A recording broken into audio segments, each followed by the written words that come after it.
Thank you very much. Neighbors. We are.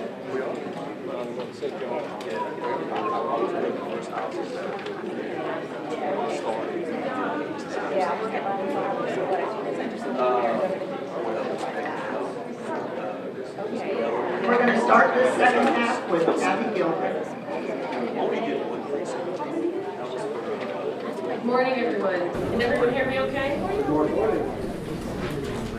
I'm Kathy Gilbert. I'm a planner with the Planning, Zoning, and Development Department. Formerly, our planning division was with Traffic and Transportation. For the last 2 years, I've been working out of the mayor's office on the comprehensive plan. And I hope, how many people here have been to one of the public meetings in the last 2 years? Great, great. We are about, we're at the point that we're unveiling the core part of the comprehensive plan, which is essentially the policy portion of the plan. There's going to be an implementation piece coming after this week's events are done. So hopefully you've all heard of Plan Lafayette Week, which was kicked off Wednesday with the State of the Parish address. So I'm going to just highlight some of the policies around green infrastructure, water quality, and hopefully you all get an opportunity to come to one of the open houses next week and read the plan and give us feedback. We're not experts on green infrastructure. We rely heavily on Bess and Keelia. So hopefully you all can give us some advice.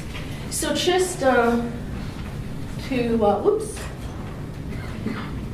The comprehensive plan has 400 action items. So to make it something that the public can understand, we've talked about 4 big ideas for the plan.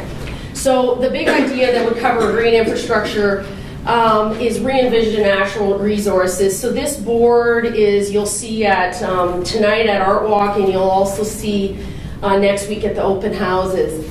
Kind of highlighting 4 different aspects of the natural resources in the plan.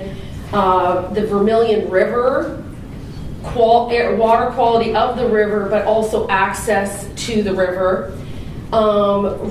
Litter, what we could do better about roadside litter, roadside signage, and general signage clutter. You'll see the great picture of Johnson Street in the bottom left-hand corner. And talking about the floodways and floodplains in the parish and how we can better use those impediments in that they can't be built on, but also use them for recreation trails, etc. And what's that? And then just generally parks, increasing our number of parks. We have very low per capita acreage of parks in the parish. How can we improve that, and how can we also improve opportunities for biking, walking, and off-street trails? So that's kind of the overview of the big idea for re-envision natural resources. So the comprehensive plan has 11 chapter or elements in this policy document that is being unveiled. And you can see it's a comprehensive list that affects all of government and many other agencies. So just to highlight some of these sections, because this green infrastructure can be integrated in much of the various aspects of the plan. So I'm just going to highlight a couple of the sections and a couple of the action items. So future land use. We have growth pressures, and most of the development is happening in the south part of the parish. The city of Lafayette is declining in population, and much of the new development is going in unincorporated parts of the parish. Putting pressure on local government for services, for water, sewer, road services, but also environmental pressures. So I'm probably jumping ahead of myself here. So throughout this planning process, the consultant looked at if we keep growing the way we're growing, what are we going to look like in 20 years? Well, it is just as I've described. 90,000 people, it says 66,000 here, and that's specific for unincorporated in the city of Lafayette, but 90,000 people are going to move to the parish in the next 20 years. The likelihood that many of them are going to live in the scattered portions all over the parish is probably likely unless we do something different. The other challenge is the pending FEMA maps and the expanding flood zone areas. And if we continue on the trend we're going, 37% of that new development will be in flood-prone areas. So just to highlight some of the policies, the document's essentially broken down to goals, policies, and actions. So I'm just going to highlight some of them. One policy in the future land use section is to protect water resources and improve stormwater management. So it includes things like how can we look at doing drainage on a more regional level. So, for example, subdivision now required to take care of their the water on their site in a stormwater pond. Often those ponds are fenced off for liability reasons. They're nothing but a holding tank for water. They're not amenities for the community. Many of them aren't. And so, how can we maybe look at more regional ways to deal with water and make it a recreation and aesthetically attractive as well?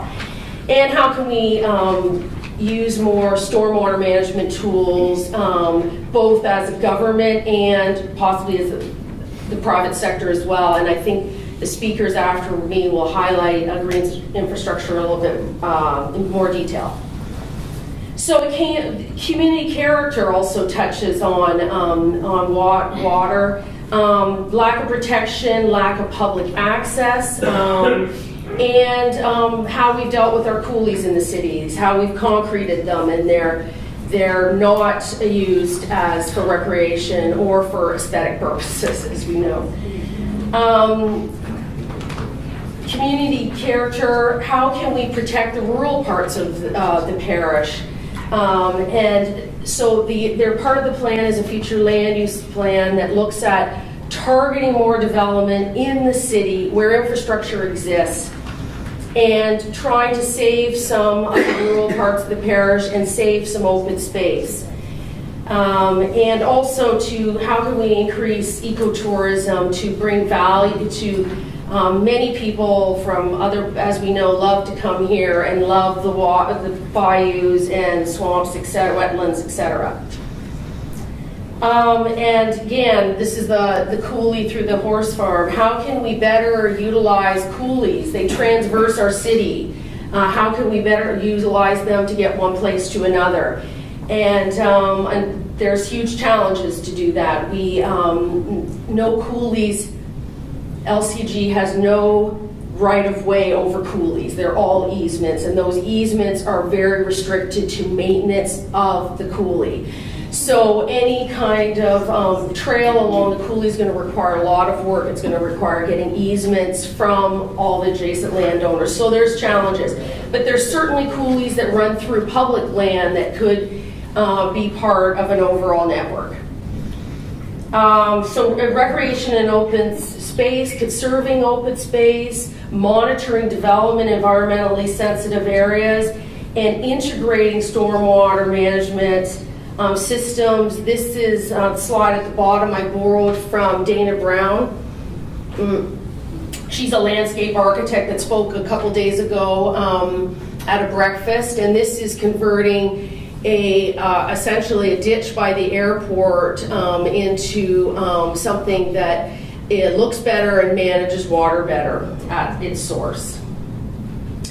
Protect the quality of the Vermilion River and use it for passive and active recreation. I can't tell you how many people talked about the Vermilion when we first started this process, that this community has turned its back on the Vermilion, and how can we better utilize it and make it more of a both water quality and I think we do a pretty good job of the taking care of the litter. How am I doing on time? Sarah. Okay. The other thing is education. How do we, Bess and Kelia do a great job in their in public works of trying to get the word out about best management practices, but how can we coordinate that better across departments? How can we use how can the government use its parks to demonstrate some of these best management practices in a better way?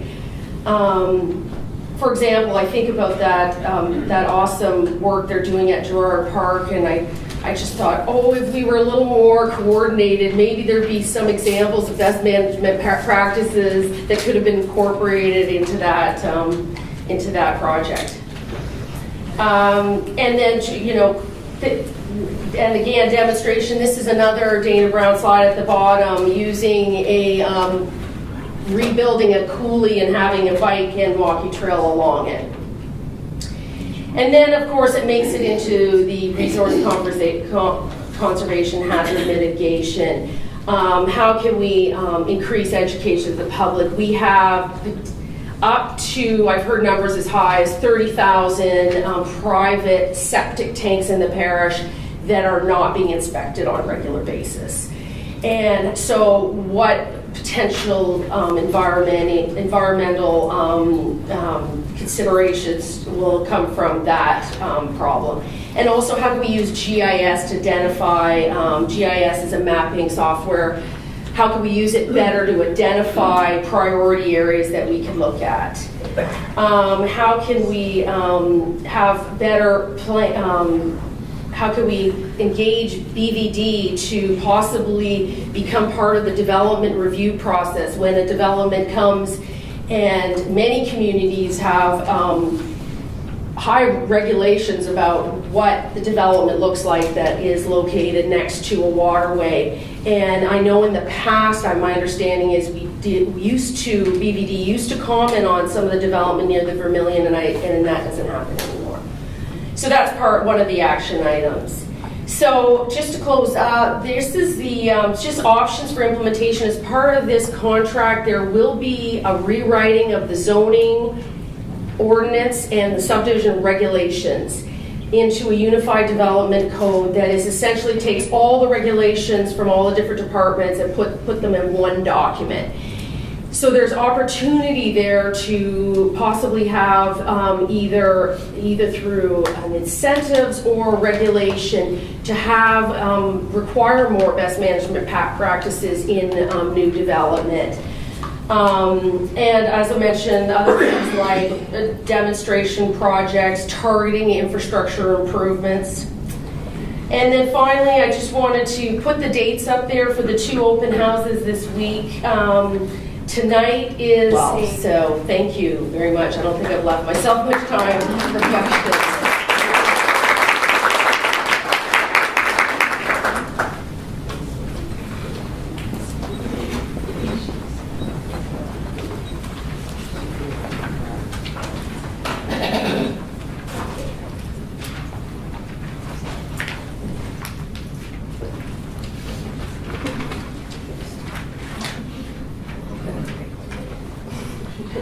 Hello, I'm Bess Torrey with Lafayette City Parish Government, and I just want to address real quick, Kathy, that the Gerard Park meeting we attended, and we tried, and we tried to get some best managed practice, and I think they are going to try to tear us in.